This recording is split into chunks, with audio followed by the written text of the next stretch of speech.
నమస్తే, welcome to citizens pulse. నేను మీ Rajesh. So ఇవాళ దేశమంతా వెస్ట్ బెంగాల్ అట్లాగే తమిళనాడు ఎన్నికల మీద ప్రధానంగా చర్చ జరుగుతున్నటువంటి నేపథ్యంలో ఇవాళ తమిళనాడులో మయాక్సిస్ ఇండియా ఇచ్చినటువంటి సర్వే మీద అతిపెద్ద చర్చ జరుగుతోంది. ఏకంగా విజయ్ సీఎం అయిపోతారని ఇప్పుడు పెద్ద ఎత్తున విజయ్ పార్టీ కూడా సంబరాలు చేసుకుంటోంది ఆ యొక్క ఎగ్జిట్ పోల్స్ వచ్చిన తర్వాత. మరోవైపు అనేక ఎగ్జిట్ పోల్స్ అన్ని ఒకవైపు ఉంటే మయాక్సిస్ ఇండియా మాత్రం ఒకవైపు నిలుస్తోంది. సో ఈ నేపథ్యంలో అసలు తమిళనాడు ఓటరు ఎవరికి తీర్పు ఇచ్చారు, ఎవరి వైపు ఓటేశారు, ఎవరు అధికారం దిశగా తమిళనాడులో అడుగులు పడుతున్నాయి మాట్లాడదాం. తమిళనాడు రాజకీయాలు చాలా నిశితంగా గమనించి గత కొంతకాలంగా తమిళ రాజకీయాల మీద పట్టున్నటువంటి తెలుగు వ్యక్తి ఆయన. సినిమా ఇండస్ట్రీ అందరికీ తెలిసినటువంటి సుపరిచితులు, ప్రొడ్యూసర్, డైరెక్టర్, అట్లాగే గతంలో మన తెలుగు ఓటర్ల కోసం అక్కడ ఒక పార్టీ వ్యవస్థాపన చేసినటువంటి కేతిరెడ్డి జగదీష్ రెడ్డి గారు మనతో పాటు జాయిన్ అవుతున్నారు. మాట్లాడదాం. జగదీష్ రెడ్డి గారు నమస్తే. నమస్తే సార్, ఏంటి ఇప్పుడు మీరు తమిళనాడు మొత్తం మీకు పట్టునటువంటి ప్రాంతం, ఇటువంటి సందర్భాల్లో ఇప్పుడు తమిళ ఓటరు ఎవరి వైపు ఉండే అవకాశం ఉంది? ఎగ్జిట్ పోల్స్ అని చూసిన తర్వాత మీ అంచనా ఏంటి తమిళనాడు పైన?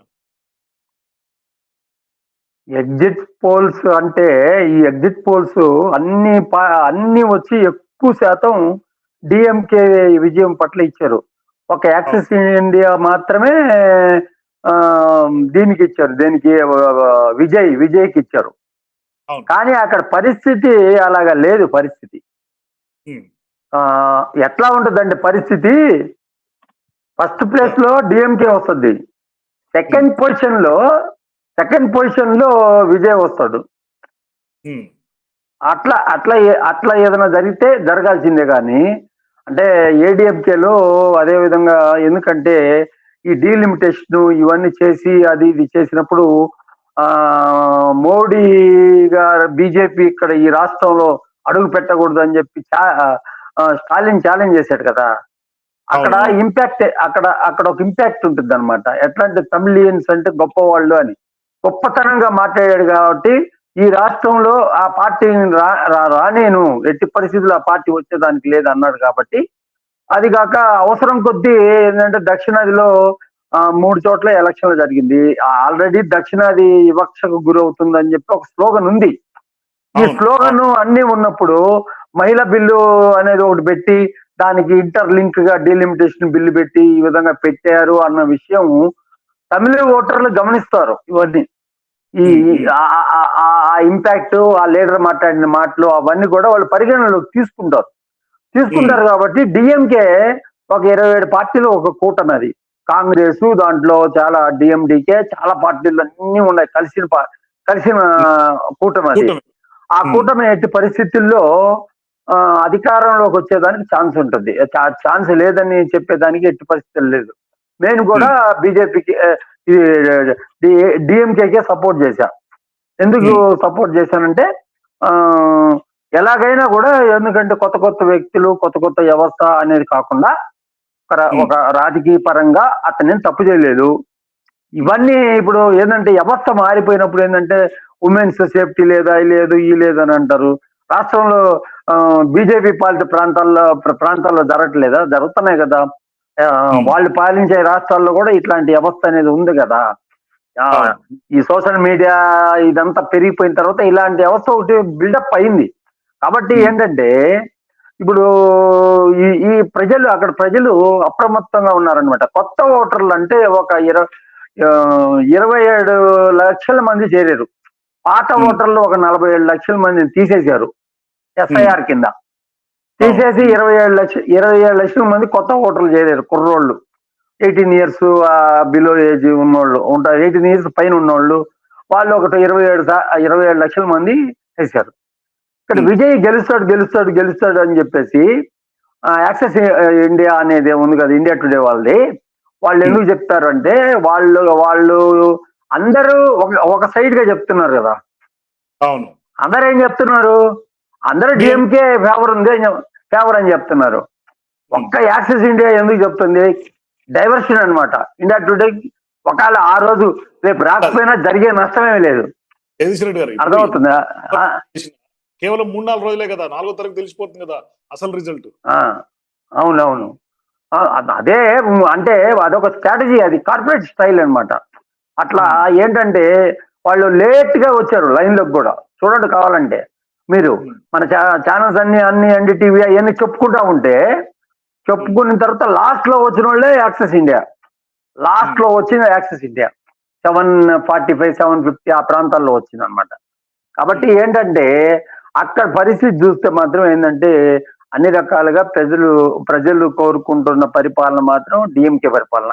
కానీ ఒకటి సార్, కుర్రోళ్ళు ఇక్కడ కొత్త ముఖ్యంగా కుర్రోళ్ళు కొత్త కొత్త కాదు కదా సార్, తమిళనాడులో ఒక టర్మ్ అయిపోయి ఇంకో టర్మ్ కి సహజంగా మారుస్తున్నటువంటి సంస్కృతి ఉంటుంది. అంటే అధికారాన్ని మార్పు జరుగుతూ ఉంటుంది. అది సహజంగా తమిళనాడు చరిత్ర చూస్తే మనకు అర్థమవుతుంది. మరి ఇటువంటి టైంలో ప్రభుత్వం మీద ఉన్నటువంటి వ్యతిరేకత, వస్తున్నటువంటి అవినీతి ఆరోపణలు, ఇవన్నీ డివికే మీద, డిఎంకే పార్టీ మీద కొంత ఇంపాక్ట్ పడే అవకాశం లేదంటారా? దానివల్లనే కదా ఇప్పుడు ఇప్పుడు లేకపోతే డైరెక్ట్ ఫైట్ అనుకో, ట్రయాంగిల్లో ఇప్పుడు విజయ్ ఎందుకు బెనిఫిట్ పొందగలుగుతున్నాడు? విజయ్ ఎందుకు బెనిఫిట్ పొందగలుగుతున్నాడు అంటే ఏడిఎంకే ఉంది కదా, ఏడిఎంకేలో చరిష్మా ఉన్న నాయకులు లేరు. 2016లో జయలలిత ఉన్నప్పుడు గెలిచి ఎడపాడి పళనిస్వామి ఆయన ముఖ్యమంత్రి అయ్యాడు. ఆ తర్వాత ఎప్పుడు గెలవలే అతను. ఆ తర్వాత బీజేపీతో కంటెస్ట్ చేశాడు 2021లో. ఆ తర్వాత బీజేపీ వద్దని వెళ్ళిపోయి ఎంపీ ఎలక్షన్ లో సపరేట్ గా సొంతంగా నిలబడ్డారు, ఒక సీట్ కూడా రాలా. కాబట్టి ఏంటంటే నాకు తెలిసి నేను అక్కడ అబ్జర్వ్ చేసిన దాని ప్రకారం, నేను ఎంక్వైరీ చేసిన ప్రకారం ఉమెన్స్ అయితే ఈ బెనిఫిట్స్ పొందిన వాళ్ళందరూ ఇవన్నీ ఏంటంటే ఈ పిల్లకాయలు ఊరికినే ఇదేంటంటే ఈ కెమెరాలు పెట్టేస్తే ఊరికినే అరుస్తూ ఉంటారు కదా పిల్లకాయలు. పవన్ కళ్యాణ్ గారు రాజకీయాల్లోకి వచ్చేప్పుడు అరిశారు చూడు, ఇదే రకంగా అరిశారు. విజయ్ లాగే అతను కూడా ఒక స్టార్ కాబట్టి. కళ్యాణ్ తో కంపేర్ చేసి యూత్ అరిశారు అంటే మరి పవన్ కళ్యాణ్ ఇవాళ డిప్యూటీ సీఎం అయ్యాడు. ఏమో భవిష్యత్తులో ఇవాళ భవిష్యత్తులో ఉండొచ్చు. ఇప్పుడు భవిష్యత్తు లేదని చెప్తున్నాం. కాదు ఇప్పుడు బీజేపీ కూడా ఎవరైతే టీవీకే విజయ్ మీద వస్తున్నటువంటి అంచనాల మీద విజయ్ తో పొత్తు కప్పుడు ఆల్రెడీ చర్చలు జరుగుతూ ఉన్నాయి. విజయ్ ఏమో ఎమ్మెల్యే క్యాండిడేట్లందరితో మీటింగ్ పెట్టుకున్నాడు. ఆయన డిప్యూటీ సీఎం అంటున్నారు, విజయం మంది అనే స్టేట్మెంట్లు ఇస్తున్నాడు. ఆ స్టేట్మెంట్లు చూస్తుంటే కొంత డిఎంకేలో ఏమైనా వణుకు స్టార్ట్ అయింది అనుకోవాలా? ఎందుకు వణుకు? ఆల్రెడీ పెట్టిల్లో వేసి పెట్టిన తర్వాత నువ్వు అంటాం ఇంకా ఏదైనా ఇట్లా మన ఆంధ్రాలో చేశారని చెప్తారు చూడు, ఆ మాదిరిగా ఏమన్నా తిప్పుకున్నారని చెప్తావా? రాత్రి మమతా బెనర్జీ కూడా అక్కడెక్కడో స్ట్రాంగ్ రూమ్ ఓపెన్ చేసి ఏదో చేస్తున్నారా అని చెప్పి రచ్చ చేసింది కదా. అలాంటి వ్యవస్థ ఏమైనా ఉందని చెప్పి అనుకుంటున్నారా? బీజేపీయే విజయ్ని ఇబ్బంది పెట్టింది. ఎంత ఇబ్బంది పెట్టింది? సినిమా సెన్సార్ లేకుండా, సినిమా రిలీజ్ కాకుండా, ఎక్కడైనా వ్యవస్థలో అట్లాంటి సినిమా అనేది తీస్తే అది సెన్సార్ ఎట్టి పరిస్థితులు అవుతుంది. దానికి సమాధానం చెప్పాలా? ఇప్పుడు బీజేపీ వాళ్ళు మాట్లాడుతున్నారంటే ఫస్ట్ విజయ్కి దీనికి సమాధానం చెప్పాలా? ఏమయ్యా, సినిమా సెన్సార్ కాకుండా జనవరిలో వాళ్ళు డేట్ వేసుకుంటే ఆ జనవరి నుంచి ఇప్పుడు దాకా సినిమా రిలీజ్ కాల, మే నెల వచ్చింది అంటే 5 నెలలుగా అతను సతాయించి సిబిఐ కేసు ఒకటి, ఈడీ కేసు ఒకటి, ఇవన్నీ పెట్టి ఇన్ని చేసి ఈ రోజు మళ్ళా మీకు బలం కావాలా? మీకు దక్షిణాదిలో బలం లేకపోతే ఏమైంది? దక్షిణాదిలో బలం వచ్చేదానికి ఛాన్సే లేదనమాట. ఓన్లీ అట్లాంటి వ్యవస్థ అనేది లేదు. ఇంకా ఎందుకు లేదంటే ఇప్పుడు ఏదైతే మయాక్సిస్ట్ ఇండియా చెప్తున్న లెక్కల ప్రకారం విజయ్ గెలుస్తాడని ముందే బీజేపీ గ్రహించి లొంగ తీసుకునే ప్రయత్నం అనుకోవచ్చు కదా ఇవాళ జరిగినటువంటి తతంగం అంతా కూడా. లొంగ తీసుకునే ప్రయత్నం ఏంది? ఎట్లా చేస్తారు లొంగ తీసుకునే ప్రయత్నం? విజయ్ రీచ్ కావాలి కదా ఆ ఫిగర్ కి. అప్పుడు వాళ్ళ దగ్గర ఉన్న వాటిని కలిపితే, ఇప్పుడు రిజల్ట్ వచ్చిన తర్వాత ఇతనికి ఒక 90 వచ్చినాయండి, వాళ్ళకు 45 వచ్చినాయండి, అప్పుడు ఓకే నువ్వు చెప్పేది. కొన్ని సర్వే ఏజెన్సీలు ఇచ్చిన లెక్కల ప్రకారం డిఎంకేకి టీవీకి చాలా టైట్ ఫైట్ కూడా కనిపిస్తుంది. ఒకవేళ తమిళనాడులో హంగ్ వచ్చే అవకాశాలు కూడా ఉంటే అప్పుడు గవర్నమెంట్ ఫామ్ చేయొచ్చు అనే అంచనాలు కూడా ఉండొచ్చు. అంత లేదమ్మా, ఎట్లా చెప్పమంటావా? హంగ్ అంటే ఎవరితో వస్తుంది? ఎవరితో రావాలా? ఏడిఎంకే ఆల్తోనే రావాలా. ఫస్ట్ నుంచి విజయ్ ఏం చెప్తున్నాడు? నా యాంటీ డిఎంకే అని చెప్తున్నాడు. అదే చెప్తున్నాడు ఎలక్షన్ క్యాంపెయిన్ లో మొత్తం అదే చెప్పాడు. నాకు ఎవరంటే పోటీ ఓన్లీ వాళ్ళేను అని చెప్పాడు. ఇది స్టాలినే అని చెప్పాడు. చెప్పినప్పుడు ఇప్పుడు స్టాలిన్ అయితే పోలేడు కదా. స్టాలిన్ లాస్ట్ టైమే ఎక్కువ సీట్లు ఉన్నప్పుడు కూడా జయలలిత చనిపోయిన తర్వాత ఆ పార్టీ వాళ్ళు స్టాలిన్తో పోలేడు కాబట్టి బీజేపీతో పోతాడంటున్నా. టీవీకే పోయేంత రావాలి కదా, పోయేంత సీట్లు రావాలి కదా. అంత ఇప్పుడు కూడా అక్కడ ఆ అంత అంత కూడా అంత సినిమా లేదు. ఏదో ఒక 20-25% దాకా ఓట్లు వస్తాయి. సీట్లు ఏదైనా ఒక 5-6 అట్లా వస్తాయి అనమాట. ఓట్లు రావడం ఏముంది? ఓట్లు రావడం పెద్ద పని ఉంది. 234 కాన్స్టిట్యున్సీలు ఉన్నాయి. అవును 234 కాన్స్టిట్యున్సీల్లో 20,000 లెక్కేస్తే ఎంత ఎన్ని ఎన్ని ఎన్ని వస్తాయి చెప్పు? అవును 46 లక్షలు వస్తాయి. 46 లక్షలు వస్తాయి. అర్థమైందా? మరి 46 సీట్లు ఎన్ని వస్తాయని మీరు సీట్ల పట్టించు సీట్లు ఒక 5-6 వస్తాయి. విజయ్ కూడా ఆ ఒక కాన్స్టిట్యున్సీలో గెలుస్తాడు, రెండిట్లో కానీ కాకుండా. మీరేమో 5-6 అంటున్నారు. అన్ని ఆ, సర్వేలు అన్ని చెప్తున్న లెక్కలేమో 20లు, 30లు, 60లు, 40లు చెప్తున్నారు. అసలు మీ ఆ. లెక్కకి సర్వే లెక్క సంబంధం లేదు కదా అసలు. అంటే మీ అంచనాలకు చాలా దూరంగా ఉన్నాయి సర్వేలన్నీ కూడా. లేలే, నేనేమంటానంటే ఒకవేళ మాక్సిమం నేను చెప్పేది ఒకవేళ పర్సంటేజ్ పరంగా 20%, 25% లోపల రావచ్చు అతనికి ఓట్లు. ఎందుకంటే అవన్నీ ఎక్కువ ఎట్లా చీల్చుంటాడంటే, ఇప్పుడు హ్మ్. కొంతమంది యాంటీ ఇన్కంబెన్సీ ఓట్లన్నీ విజయ్ కేసి ఉంటారు. అదేవిధంగా కొత్త ఓటర్లు విజయ్ కేసి ఉంటారు అనుకోండి. మీరు చెప్పే లెక్క ప్రకారం యూత్ అంతా వేశారు కదా, 40 సంవత్సరాల వాళ్ళు, కొత్త లోపల వాళ్ళు ఎక్కువ మంది ఉన్నారు, అది ఇది అని చెప్తున్నారు కదా. 40% ఉన్నారు, హ్మ్. 40కి వయసు లోపల ఉన్న వాళ్ళు అని చెప్తున్నారు కదా. ఇవన్నీ కూడా మనం హ్మ్. బేరీ చేస్తే 40% ఉన్నోళ్ళు మొత్తం, 40%, 40 ఏళ్ళ వయసు ఉన్న వాళ్ళు మొత్తం విజయ్కి వేస్తారా ఓట్లు? కొత్త కుర్రోళ్ళు హ్మ్. వేయచ్చు. 27 లక్షల ఓట్లు ఉన్నాయి. వాటిలో ఎంత పర్సంటేజ్ పడతాయి అనుకుంటున్నారు? మొత్తం హ్మ్. ఓవరాల్ గా 50 లక్షల లోపల ఓట్లు పడొచ్చు. చిరంజీవి గారు ఆ రోజు ఎలా చిరంజీవి గారు వచ్చి రాజశేఖర రెడ్డిని రెండోసారి ముఖ్యమంత్రి చేశాడో, అదే విధంగా హ్మ్. డిఎంకే కూడా రెండోసారి అయ్యేదానికి ఛాన్స్ ఎక్కువ ఉంది. ఇప్పుడు జగన్మోహన్ రెడ్డి 2014లో ముఖ్యమంత్రి అవుతాడని హంగామా చేయలేదా? చేశారు కదా. అవును. మీడియాకి సమ్ మేత కావాలన్నమాట. వాడు ఇప్పుడు మేత ఇచ్చాడు, అక్కడ క్లోజ్ అయిపోయేది ఆ రోజుకి. అందరు హ్మ్. అదే విధంగా చెప్తే క్లోజ్ అయిపోయేది. విజయ్ గెలుస్తాడని చెప్పిన తర్వాత కదా వర్షన్ రన్ అవుతుంది. ఇప్పుడు మీడియాలో రన్ చేస్తున్నారంటే నెక్స్ట్ డే కూడా, హ్మ్. నెక్స్ట్ డే ఈ రోజు ఉంది, రేపు ఉంది, మాట్లాడుతూనే ఉన్నారు కదా. మాట్లాడుతూనే అవును. ఉన్నారంటే యాక్సెస్ ఇండియాని బట్టి. ఇప్పుడు నువ్వు నన్ను ఇంటర్వ్యూ అడిగావంటే కూడా అదే కదా కారణం. ఏంది హ్మ్. సార్ అది ఇది అక్కడ ఉన్నాం కాబట్టి తెలుసు కాబట్టి అని. నేను మీ అనుకోవడం ఏంటంటే, ఉం? కదా యాక్సిస్ ఇండియా ఇచ్చింది కాబట్టి చర్చ జరుగుతోంది అని అంటున్నారు కదా. ఒకవేళ అవును, ఎస్. తప్పుదారి ఆ సర్వే తప్పైనా యాక్సిస్ ఇండియా చరిత్రలో మిగిలిపోతుంది. ఒకవేళ తప్పుదారి ఆ సర్వే నిజమైందంటే విజయ్ చరిత్రలో రాజకీయ చరిత్రలో నిలిచిపోతాడు కదా. రామారావు అన్న ఊరంతా తిరిగాడు, అతను ఎక్కడ తిరగల. అతని హ్మ్. బూత్ ఏజెంట్లు లేరు. రామారావుకి అయితే నాదెల భాస్కరరావు వాళ్ళు ఉండి పార్టీ స్ట్రక్చర్ రెడీ చేశారు. జిల్లా కార్యవర్గం, పోల్ ఏజెంట్లు వాళ్ళు ఉన్నారు. రామారావు గారు ఒక చరిత్ర సృష్టించారు అని అంటారు కదా. 6 నెలల్లో వచ్చి చేసాడు అని అంటారు కదా. ఇతను కూడా అంతే, సేమ్ కదా. ఇప్పుడు హ్మ్. భారతీయ రాజకీయాల్లో ఇప్పుడున్న వ్యవస్థలో ఇట్లా ఒక హ్మ్. కొత్త నటుడు వచ్చేసి సడన్ గా వచ్చి ఒక పార్టీ పెట్టేసి ఇన్ని సీట్లు సంపాదించాడు అని అంటే అది ఒక చరిత్రే. మీరు రేపు 4వ తారీఖు జరిగిన తర్వాత మాట్లాడుకోవాల్సిన మాటలు. అప్పుడు అవును. ఏంటంటే అదొక చరిత్ర అవుతుంది. పైగా క్యాంపెయిన్ కూడా చేయలేదు అతను. ఓన్లీ హ్మ్. నేషనల్ లెవెల్లోనే క్యాంపెయిన్ చేశాడు. ఎక్కడ రూరల్లో చేయలా. రూరల్స్ ఉంటాయి కదా, వాటిలో చేయలా. ఎక్కడ చేయలే, హ్మ్. ఎక్కడ క్యాంపెయిన్ కూడా చేయలేదు అతను. హ్మ్. అంటే క్యాంపెయిన్ చేయకుండానే గెలిచిపోతుంది. క్యాంపెయిన్ చేయలేదా? మీకు కనపడలేదా? క్యాంపెయిన్ పెద్ద చేయలేదు అతను. హ్మ్. ఏమో ఎందుకంటే అంటే సోషల్ మీడియాలో అవుతుంటే మీరసలు క్యాంపెయిన్ అతను చేయలేదని అతను అతను ఒక్కడే క్యాంపెయిన్ చేస్తాడయ్యా. ఇక్కడ ప్రతి పార్టీలో ఇప్పుడు అక్కడ వచ్చి ఏడీఎంకేలో అతను ఒక్కడే చేసాడు. ఎవడు? ఎడపాటి పళనిస్వామి. ఇక్కడ హ్మ్. డిఎంకేలో రాహుల్ గాంధీ చేశాడు, మళ్ళా స్టాలిన్ చేశాడు, స్టాలిన్ కొడుకు చేశాడు, స్టాలిన్ వాళ్ళ చెల్లెలు చేసింది. ఒక్కొక్క పక్క పోయి చేశారు. అవును. అర్థమైందా? హ్మ్. ఇతను చేయలేదు కదా, ఇతను ఒక్కడే కదా, అతను ఒక్కడే కదా. హ్మ్. కాబట్టి 27 పార్టీలు ఉన్నాయి. పార్టీలు ఏమి వీక్ పార్టీలు ఏం కాదు. కాంగ్రెస్ ఏమి వీక్ పార్టీ కాదు. అక్కడ 7-8% ఓట్లు ఉంటాయి. కాబట్టి హ్మ్. ఏంటంటే డిఎంకేకే ఛాన్స్ ఉందమ్మా. 100% డిఎంకేకే ఉంది. నేను చెప్తున్నాను, 135 నుంచి 160 మధ్యలో వస్తాయి దానికి సీట్లు. డీఎంకేకి. డెఫినెట్ గా డిఎంకేకి. కానీ ఒకటి ఇవన్నీ ఒకటి ఊరికినే.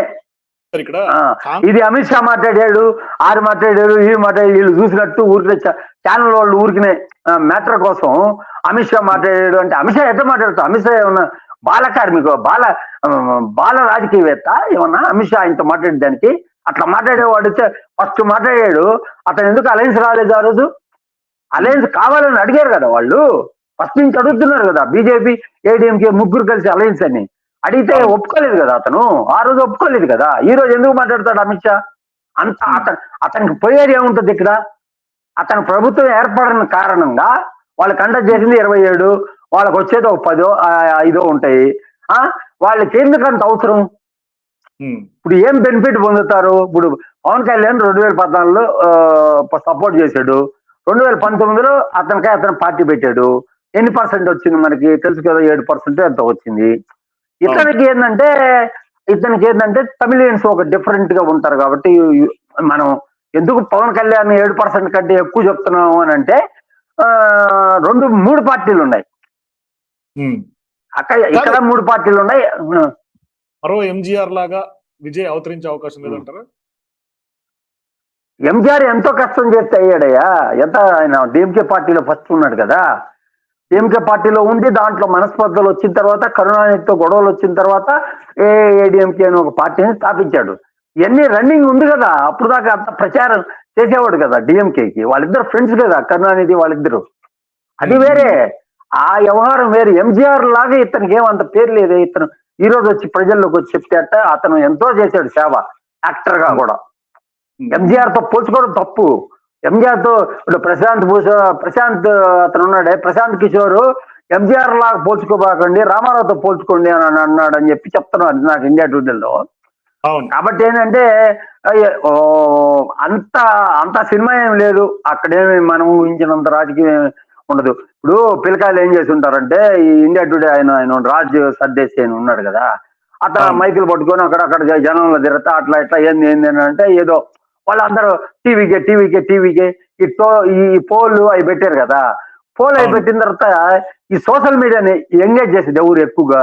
పిల్లోళ్ళే కదా. సోషల్ మీడియాని ఎక్కువగా యూతే కదా, సెల్ ఫోన్ లో కానీ వాటిలో కానీ నొక్కారు. అవన్నీ చూసుకొని వీళ్ళు కలత చెందితే ఎట్లా? అవన్నీ చూసుకొని వీళ్ళు మేము అయిపోయాము అనుకుంటే అది తప్పు. ఓటర్ గా చెప్పింది శాంప్లింగ్ డైరెక్ట్ గా చేసామని చెప్తున్నారు. శాంపిల్ లో ఎందరో చేశారు, వాళ్ళు కూడా చేసామంటున్నారు కదా. అవి కూడా మంచియే కదా. ఆత్మసాక్షి అయితేమి, ఇతరత్ర చాణక్య అయితేమి, అవన్నీ కూడా మంచి సంస్థలే కదా. కొంచెం ఫిగర్లు కరెక్ట్ గానే వస్తాయి కదా వాళ్ళు చెప్పినవి. ఇండియా టుడే ఏదో ఒక రకంగా రాజ్ చేసి సొంత వీడియో ఒకటి రిలీజ్ చేస్తున్నాడు ఇక్కడ తమిళనాడులో పర్యటించి పోయిన తర్వాత. దాంట్లో ఏం చెప్పాడు, స్టాలిన్ కి ఎమ్మెల్యే ఫస్ట్ ఎమ్మెల్యే ఎలక్షన్ అప్పుడు స్టాలిన్ కి ఏఐడిఎంకేకి 10% తేడా ఉంది. తర్వాత లోకల్ బాడీస్ లో 18% తేడా వచ్చింది. తర్వాత ఎంపీలు ఎప్పుడు అసలు ఒక్క సీటు కూడా రాలేదు అని అతనే చెప్పున్నాడు. ఈ రోజు ఏంటంటే డైవర్షన్ అనమాట. ఏంటంటే మ్యాటర్ కావాలా, ఏదో ఒక మ్యాటర్ కావాలా. ఇప్పుడు గ్యాస్ ధరలు పెంచుకునే దానికి దీనికి డైవర్షన్ కావాలి కదా. అలాంటప్పుడు ఏంటంటే ఇలా డిఎంకే మళ్ళీ గవర్నమెంట్ ఫామ్ చేస్తుంది కన్ఫర్మ్ గా.